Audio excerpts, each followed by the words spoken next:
The head of state joins fellow regional leaders for CARICOM Heads of Government meeting.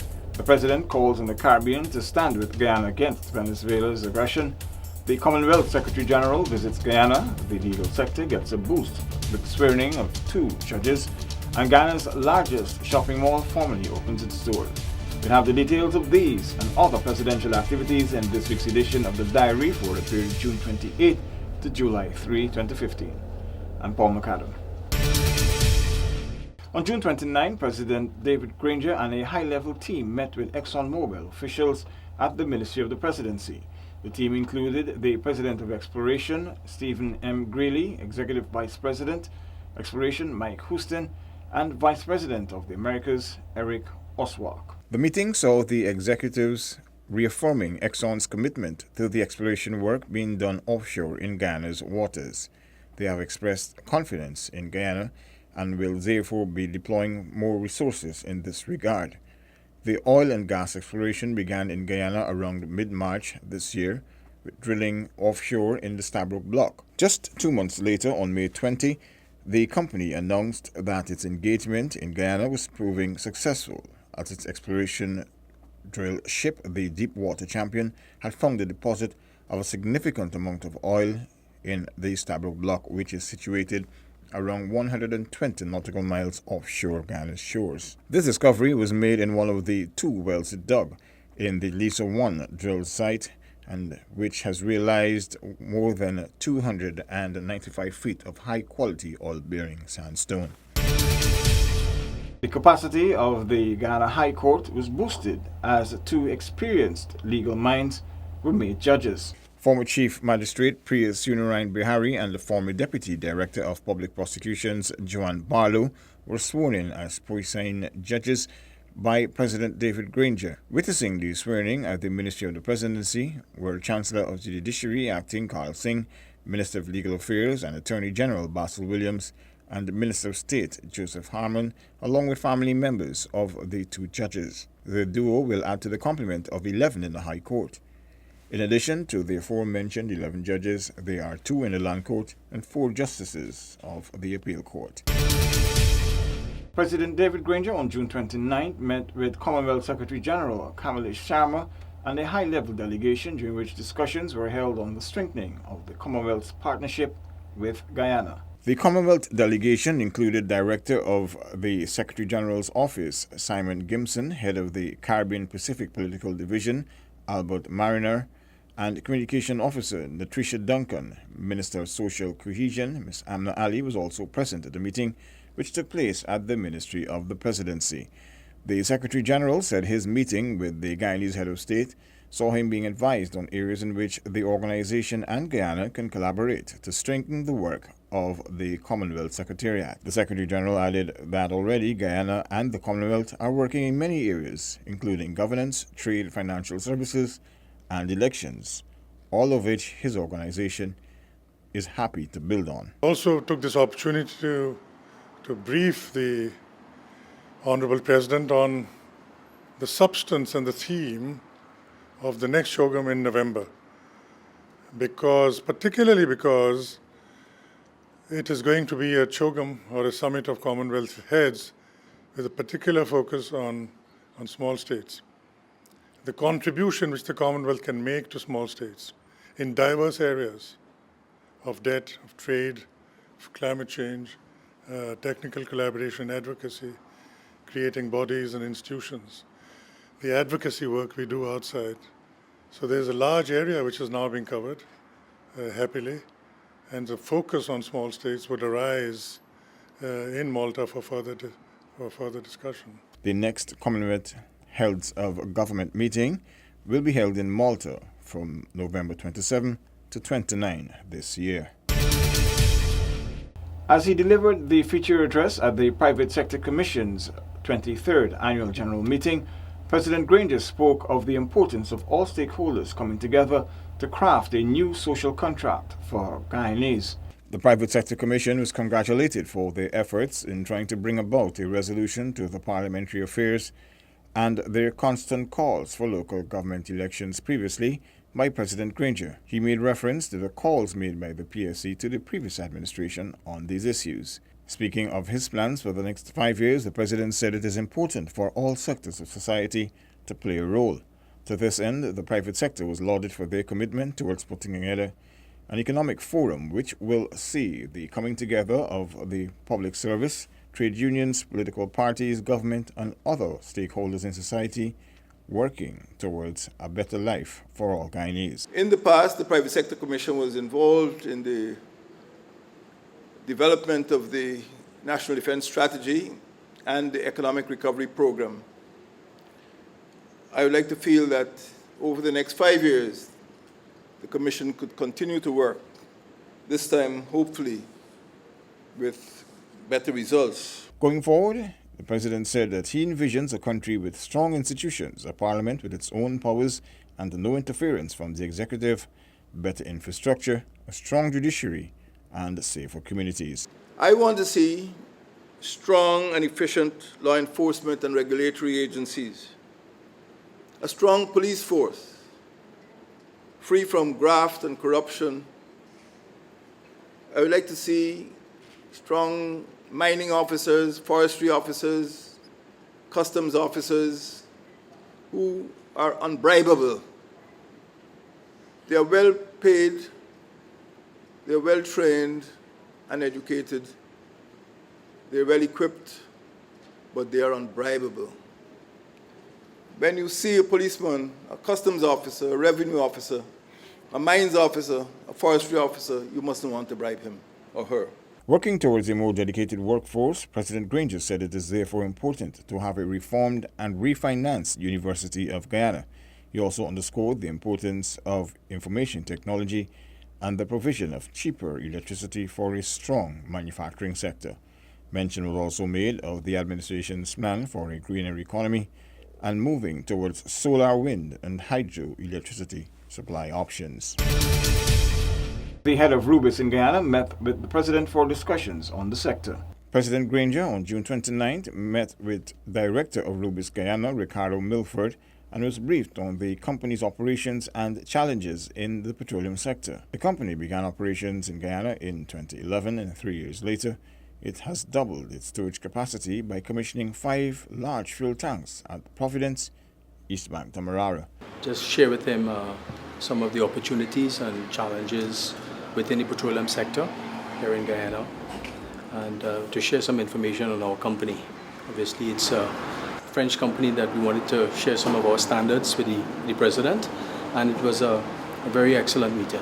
Rubis specializes in the downstream petroleum and chemicals sector, operating bulk liquid storage facilities for petroleum products and chemicals through its subsidiary Rubis Terminal, and distributes fuels through Rubis Energy. Since 2000, the company has expanded its presence across 3 regions, Africa, Europe, and the Caribbean, through direct investments and other acquisitions. The President and Foreign Affairs Minister, Carl Greenidge, were guests of honor at a reception hosted at the home of Guyana's Consul General in Barbados, Michael Brotherson, to welcome the Guyanese delegation attending the 36th regular meeting of the Conference of Heads of Government of the Caribbean Community. As he thanked the diaspora for their support at the May 11th general and regional elections, President Granger said the APNU-AFC coalition party's victory was an opportunity for a multi-party to take Guyana forward. He said, quote, "We won not a victory but an opportunity. As for the first time a multi-party, multi-racial coalition for Guyana, it has never happened before, and it will be a government aimed at improving Guyanese lives of all races." The president added that speaking to what Guyana has to offer to CARICOM, given its geographical layout and bountiful natural resources, Guyana will play a great part in making the organization, quote, an economic powerhouse. He said that while Guyana's contribution to CARICOM's development is significant, the country will need the group's support going forward. He made this in relation to the recent decree issued by Venezuela claiming most of Guyana's exclusive economic zone. He said, quote, "We have come here under a cloud because we have labored with a monkey on our back, and that is the territorial claim by Venezuela." He added, "It is something that is obstructing development, taking away funds from other forms of development, intimidating investments at this particular juncture in Guyana's history, with ExxonMobil coming across a major oil find." He added that Guyana does not need this obstruction, saying that, quote, "We hope to work with our colleagues to ensure that the two things our leaders stood up for in 1965, national independence and regional integration, are upheld at this meeting and throughout the future development in CARICOM." Prime Minister and Acting President Moses Nagamootoo formally opened the nation's largest shopping mall. Prime Minister and Acting President Moses Nagamootoo welcomed the opening of the Giftland Mall. It gives me a very good opportunity to once again hold the scissors, the glorious scissors we use in the Parliament to cut wasteful expenditure. So that today it will give me great joy if I were to use it to cut the red tapes that would block and had blocked businesses in Guyana from investing and from opening ventures of this sort. The acting president added that the complex, of which he was given a preview days before, was a new innovation in business on the landscape of Guyana. It also shows how far we can go if we can bring together the efforts and the resources of insurance companies, of banks, of business persons and other sectors outside of complexes like this. If they could all pool their resources, then you could make such a Giftland possible, not only in Georgetown, but in other parts of Guyana. I want to say in conclusion that I have heard a comment that the Minister of Infrastructure had quickly paved the street to come into this mall, as they had made, some others had made criticism about the street outside of the Prime Minister's temporary official residence. And I want to say this, that nothing gave the Minister of Infrastructure more pleasure. He couldn't come here because he was on inaugural flight to Orlando on Suriname Airways, and I don't believe he'll be able to make it on time, but he had asked me to convey his pleasure at doing this road, the asphalt to the road, because he says it's worth it. All roads by this government must lead to jobs. And this was, in fact, one of those roads that would lead to Guyanese employment. The $24 million investment was described by the business minister, Dominic Caskin, as one of the signals that Guyana means business. I've always been impressed with Roy B. Pat's vision. I would walk through here and I would see a mall, what I was told was a mall being constructed in various stages of assembly. And what I was seeing was never what Roy was seeing for some reason. And Roy was able, at the very early stages, to describe fairly accurately what his vision was. And some of us who have been here before today, through the years perhaps, and have watched this unfold, will have come to realize the importance of vision in business. And I'd like to take this opportunity to congratulate Roy and the team for what they have achieved here and for bringing us here today for this grand opening. The Giftland Mall, located behind the CARICOM headquarters, was funded by several banks and businesses. It intends to offer a wide variety of shopping and entertainment experiences at one location. Guyana's commitment to relations with the United States was reaffirmed on the eve of that country's July 4th, 239th independence anniversary. Prime Minister and Acting President Moses Nagamootoo joined top officials of the United States Embassy and invitees at the Marriott Hotel to participate in the U.S.'s independence anniversary celebrations. Today we applaud the tremendous economic and social advances made by the United States of America since the attainment of our independence. We also acknowledge the enormous contribution made by the pioneering forefathers, resulting today in the USA becoming not only a great nation, but a significant player on the world stage. We congratulate the American people on these achievements and wish them continued progress and prosperity. Our own country, the Cooperative Republic of Guyana, will next year celebrate 50 years of independence from the United Kingdom of Great Britain, which makes us young compared to the United States.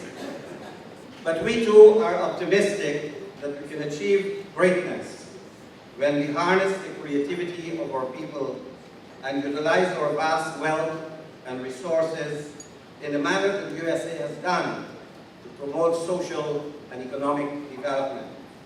For us, the key to achieving this is good governance and national unity, both of which goals our government is pursuing with vigor and sincerity, especially after the elections that were held less than 2 months ago that were certified to be fair and free.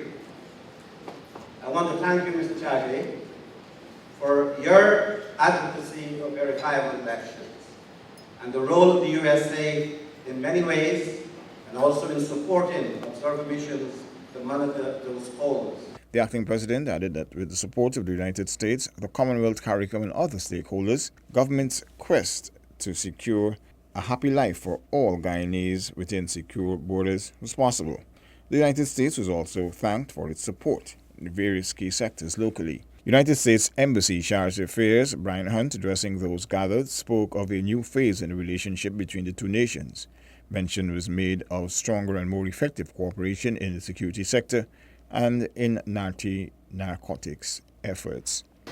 I am confident that despite the criticism of skeptics, expanded cooperation between the U.S. Drug Enforcement Administration and the Guyanese Customs Anti-Narcotics Unit and Serious Organized Crime Unit will disrupt and ultimately dismantle the drug flow through Guyana.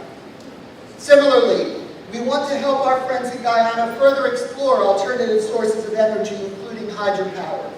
We must look forward and seek new creative ways to lower the cost of electricity so residents and businesses can enjoy the benefits associated with lower energy costs. We are all excited about the prospects of the significant oil discovery in the Stabroek Block, but we must temper our optimism, as even the most rosy prediction called for years before potential economic benefits will be fully realized. We stand with the government of Guyana and ExxonMobil as they work together to extract natural resources in a responsible manner that protects the environment. We remain committed to USAID partnership with the Skills and Knowledge for Youth Employment Program in training and educating at-risk youth in life and work skills that have been identified as critical by public and private sector employers in Guyana. The Guyanese head of state used the opportunity to remind the CARICOM that it has been a source of solace and steadfast support for Guyana's territorial integrity and sovereignty over the years, and called for a similar stance now. Guyana, even as it approaches the 50th anniversary of its independence next year, hand in hand with its sister Barbados, is still carrying a monkey on its back. That monkey is the unbearable burden of an oppressive and obnoxious claim on our land and sea space. CARICOM has been a source of solace and steadfast support for Guyana's territorial integrity and sovereignty over the years. We never needed that support more than now. Guyana has borne the brunt of having funding for a major hydroelectric project blocked, of having investors intimidated, of having its citizens in border areas harassed, and of having petroleum exploration vessels expelled and seized by gunboats. Guyana's border with Venezuela was fixed 116 years ago. It was determined, it was defined, it was delineated, it was demarcated by international arbitration.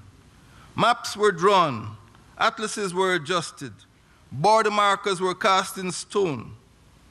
any state that systematically and cynically and sedulously seeks to repudiate the solemn international agreement and to undermine the security and sovereignty of another state must be condemned. President Granger said that naval superiority cannot be allowed to supplant the supremacy of the law, as gunboat diplomacy has no place in the 21st century. Guyana assures the representatives of the international community assembled here today of its adherence to international law. We assure the Secretary General of the United Nations. We assure the Secretary General of the Commonwealth. We assure the Secretary General of the Organization of American States. And we assure the Secretary General of the Caribbean Community that Guyana today and for all time will pursue the principles of mutual respect for each other's territorial integrity and sovereignty, mutual non-aggression, mutual non-interference in each other's internal affairs, and mutual cooperation for peaceful coexistence between neighbors and among states. Guyana calls on the Caribbean to condemn in the strongest terms any state that seeks to undermine these sacred principles. CARICOM is a rich storehouse of shared experiences in our struggle for independence and integration. Without the cooperation of our CARICOM member states, we risk being miniaturized and marginalized, and our efforts to improve our economies could be trivialized. We might be a community of small states, but we deserve and demand to be treated as equals among the nations of the world. Let us not be afraid to re-engage the rest of the hemisphere as a natural family, as natural allies, and as a force for peace and international law. He noted that the decree by Venezuelan President Nicolas Maduro also has dire implications for the entire region, especially the Eastern Caribbean states of Barbados, Grenada, Guyana, Suriname, and Trinidad and Tobago. That's all in this week's diary for the period June 28 to July 3, 2015. Before we go, these were some of the highlights. The head of state joins fellow regional leaders for the CARICOM Heads of Government meeting. President calls on the Caribbean to stand with Guyana against Venezuela's territorial aggression. The Commonwealth Secretary General visits Guyana. The legal sector gets a boost with the swearing in of 2 judges. And Guyana's largest shopping mall formally opens its doors. Do join us again for the next program when we will bring you more of the President's activities. I'm Paul Mercado. For more information, contact us via email at gina.gov.gy@gmail.com or visit our website at www.gina.gov.gy. Thank you for watching.